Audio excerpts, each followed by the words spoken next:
Now turn to Part 1. You are going to hear a conversation about purchasing a cellular phone. First, you have some time to look at questions 1 to 6.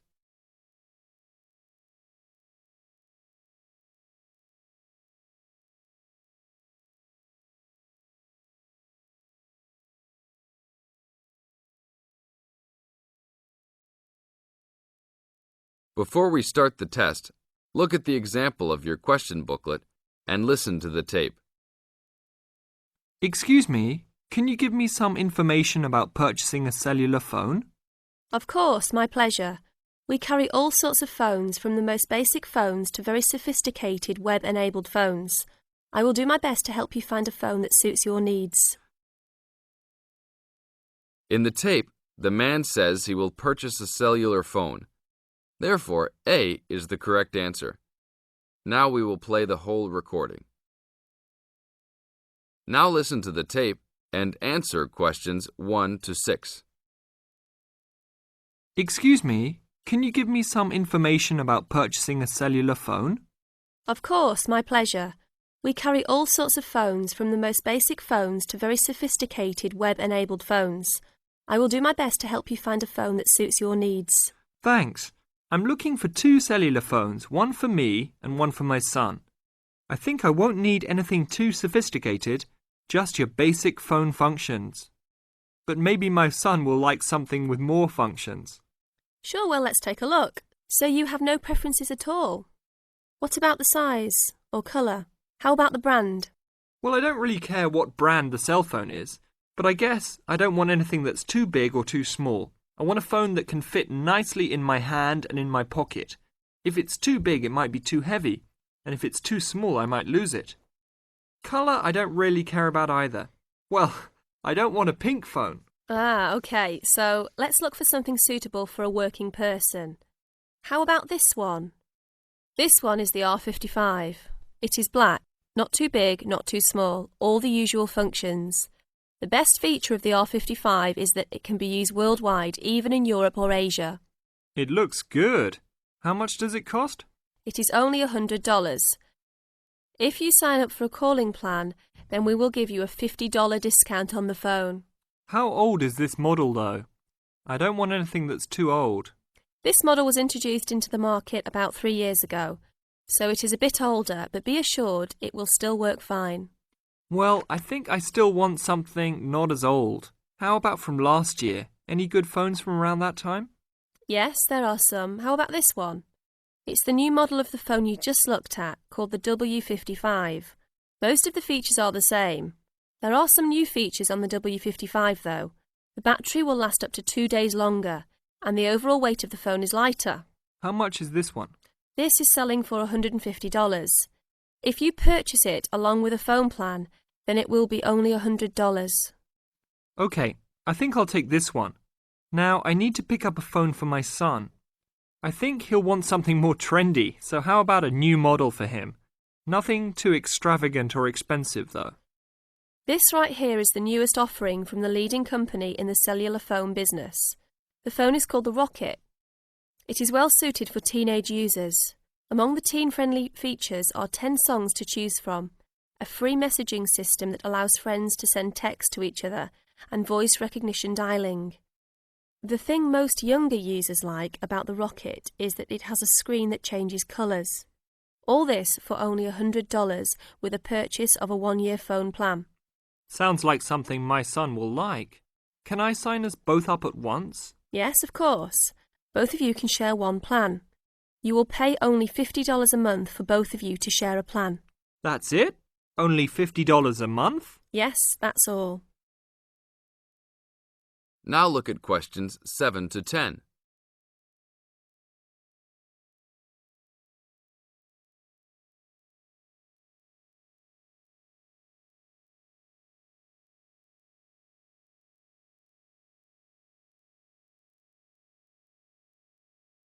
Now listen to the tape and answer questions 7 to 10.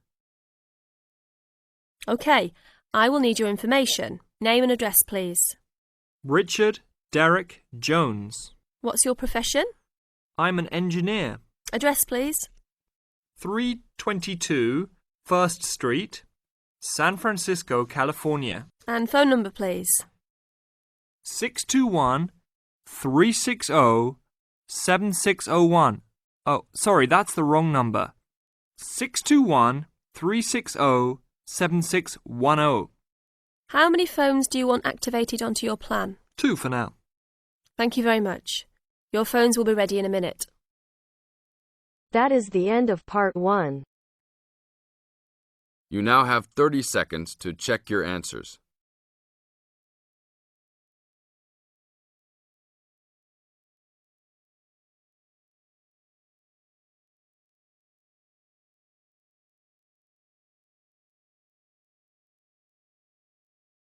Now turns to part 2.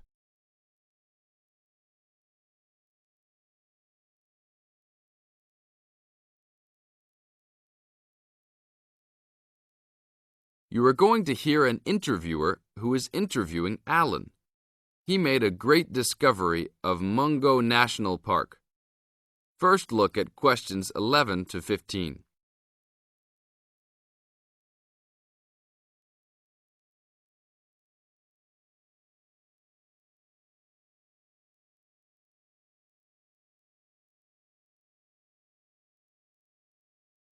As you listen to the first part of the interview, answer questions 11 to 15.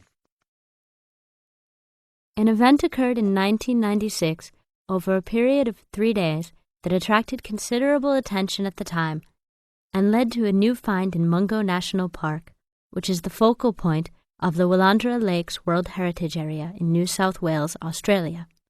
I talked to Alan Moore, the organizer of this trip, about his experience. Alan, what was the purpose of your trip? Well, as you know, I love the outback and lead tours of people wanting to go into more remote parts of the country. However, I thought it was time for me too to have a holiday. So I packed up my family and we went to Mungo National Park. Why did you choose this location? It holds a record of Aboriginal life stretching back over 40,000 years. And of course, I wanted my young kids to be amazed by the main feature of the park, the remarkable Walls of China, as they're called, where wind and water erosion have exposed this long history. I see. What was the weather like? It was unusual for that time of year. The rain was just one continual downpour after another. We were always soaked to the skin. So we decided to cut our holiday short and only stayed 3 days in the end. However, it was eventful. The obvious problem was to get back to the nearest town, a small place called Burunga. But the dirt roads out there are always impassable after rain, so we settled down for a long, wet wait in the park. We didn't really mind because the scenery was so interesting. However, the kids wandered away without our noticing, and eventually we realized they must be lost. So we used our two-way radio to contact the park rangers and the police, and a helicopter was sent. Luckily, the kids were found within a few hours, but they'd made an important discovery. Now look at questions 16 to 20.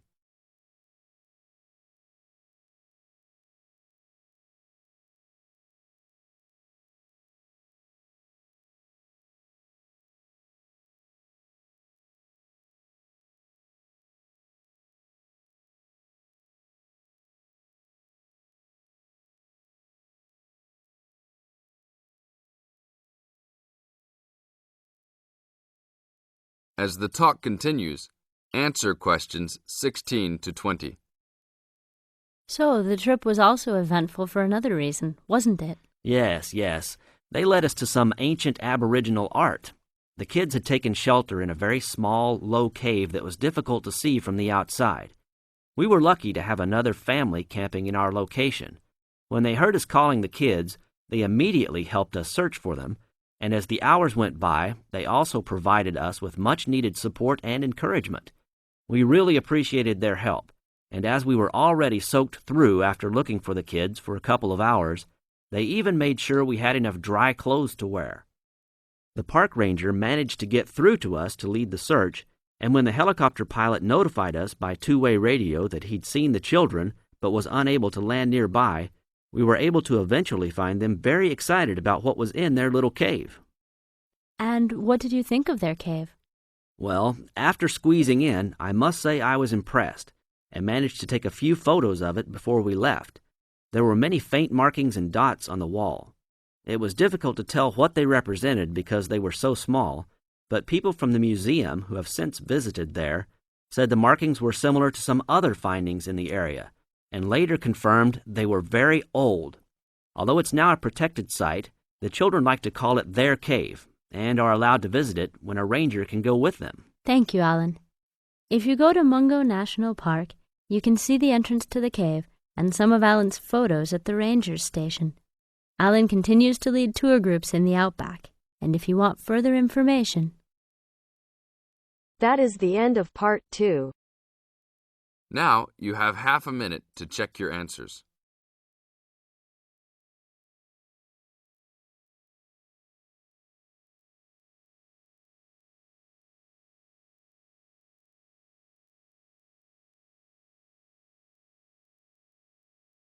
Now turns to part 3.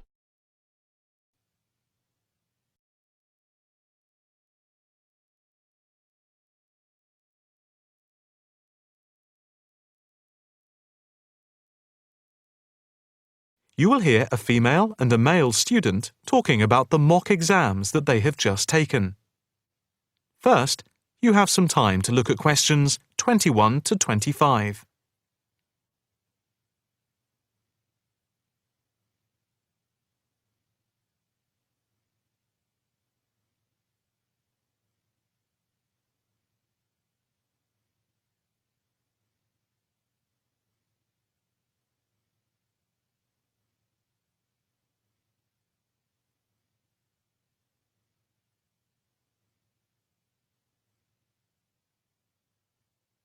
Now listen carefully and answer questions 21 to 25. So, what did you think of the practice exams last week? You mean the mock exams? Yeah, I thought some of them were tough. They were certainly hard and generally they were very long. Yeah, they were spread over a whole week, which made it impossible to relax. Exactly. But what did you think of each test? Of the 7 exams we did, the least enjoyable for me were the 2 3-hour essay papers. Why didn't you like the essay papers? I'm not particularly good at writing things down like that in a short space of time. And I don't think it's a good way of testing our theoretical knowledge of medicine. I'm the opposite, I'm afraid. I'm much better in the written essay exams than the other types of tests. But what about the 2 multiple choice exam papers in basic science and anatomy? They weren't too bad. If you didn't know the answer, all you had to do was guess. That's okay, but I never feel comfortable with guessing. And you know that there is research that shows that women are disadvantaged when doing multiple choice questions compared to men. You've mentioned this before, but I'm not sure I believe it. It's true. Multiple choice questions benefit men more than women. They are a male construct. If you say so. It's not if I say so. Anyway, you have to be careful with multiple choice questions because of the negative marking. That can really bring the score down if you keep guessing and get all of the guesses wrong. It's double negative. Yeah, that is a danger. What about the role play? Did you like that? Yeah, with the actors and actresses as simulated patients. Yeah, I thought that was by far the best part of the exam. Why was that? What I liked about it was during the 24 test stations, we had a chance to show what we know about communicating with patients and show our practical medical knowledge, etc. Yes, I think I agree with you there. I enjoyed all of the stations, but I can tell you I was tired at the end. I have done a practice exam with 12 test stations, but not 24. It was exhausting, but also exhilarating. I agree completely. It lasted nearly 4 hours in total with the break. Before you hear the rest of the conversation, you have some time to look at questions 26 to 30.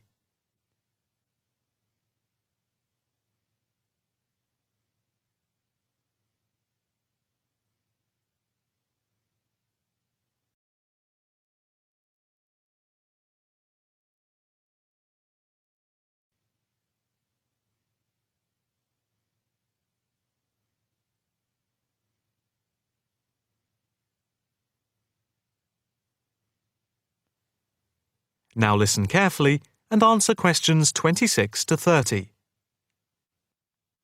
What did you think of the other two exams? The two problem-solving tests? I didn't think I was going to handle them very well, but in the end, I think they went better than I thought they would. What I liked most was the test where we had to work in groups of 4, and to solve a problem, we had to prioritise actions. That was very interesting. I'm not sure that I did very well in that, though. Did you feel comfortable being in a group of 4 and having 4 examiners watching you as you discussed the problem? We did practice it several times before. You learn to forget that someone is watching you.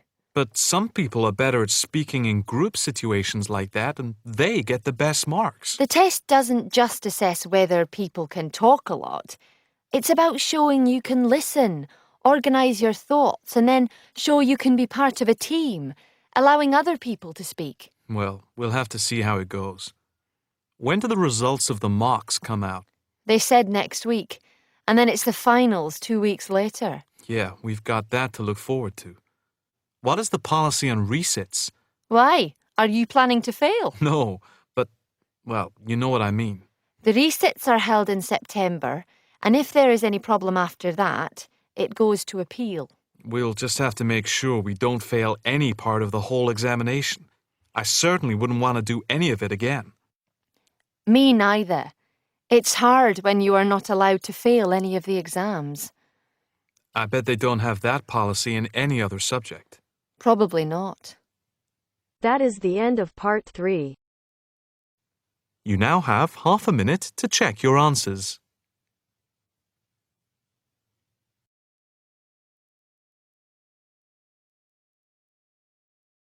Now turns to part 4.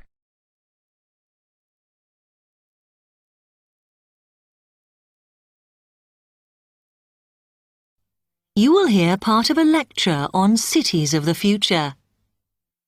You now have 30 seconds to read questions 31 to 37.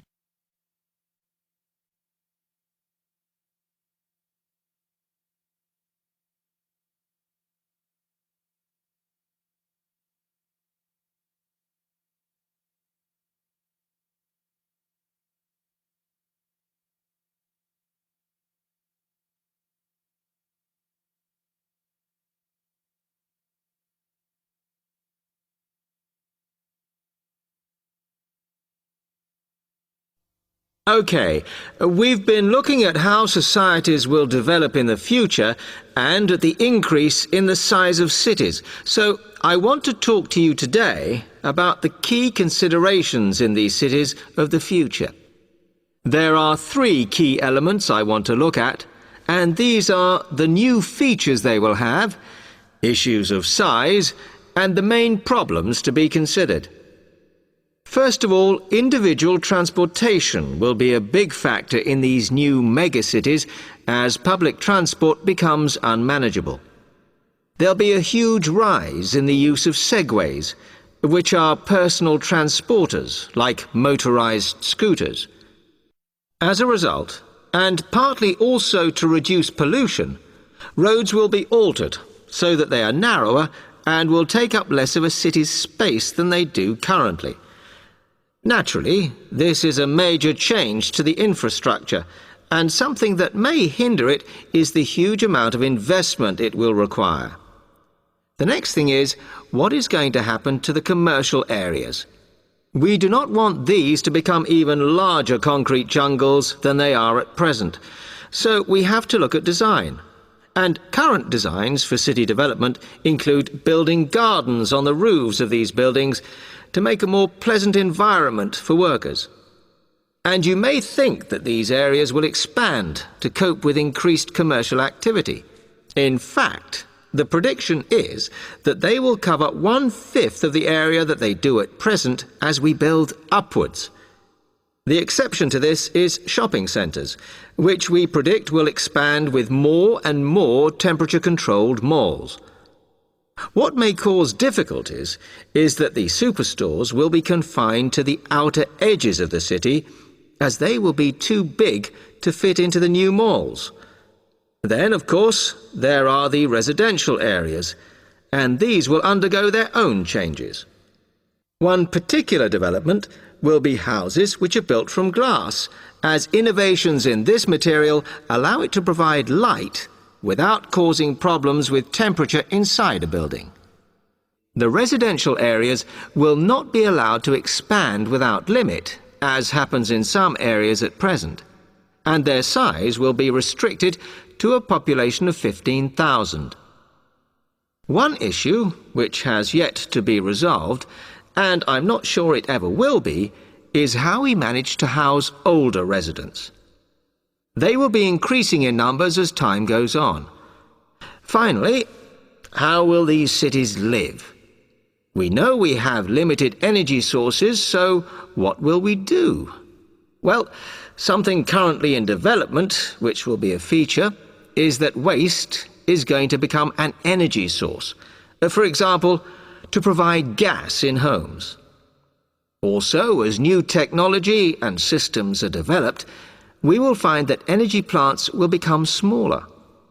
Another energy source we could use, but one which raises issues of having enough space and too much noise, is wind farms.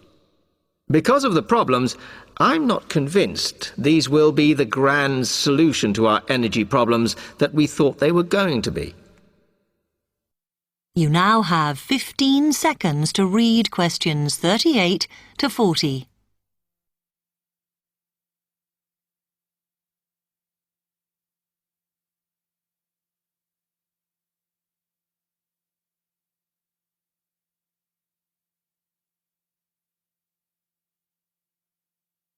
Now, moving on to looking at the social aspect of cities, we need to look at housing and how people will live. Cities currently have flats in the centre, populated by single people and wealthier residents, and families tend to move to the outskirts. In the future, the centre of cities will see a dramatic change. We will see many more examples of cooperative buildings. This is where people join together to form a company that owns the building they live in. And despite continuing shortages, there will also be a rise in the provision of retirement homes in city centres so that the elderly can have easy access to hospitals and shops. Recently, we have seen a levelling off in the growth of private housing, and I think that will not change. But we are likely to see more social housing, as far fewer people will be able to afford to own their own homes. OK, now, if anybody has any... That is the end of part 4.